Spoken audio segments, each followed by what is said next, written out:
In today's tutorial, I'm going to show you how to change the font size on your Chromebook web browser.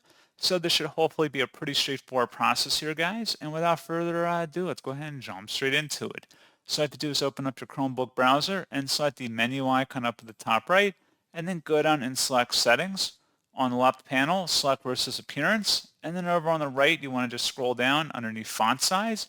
Click the drop down, and you can select Very Small, Medium, Small, Large, or Very Large. And then you may need to relaunch your browser for the change to take effect, but that's pretty much it.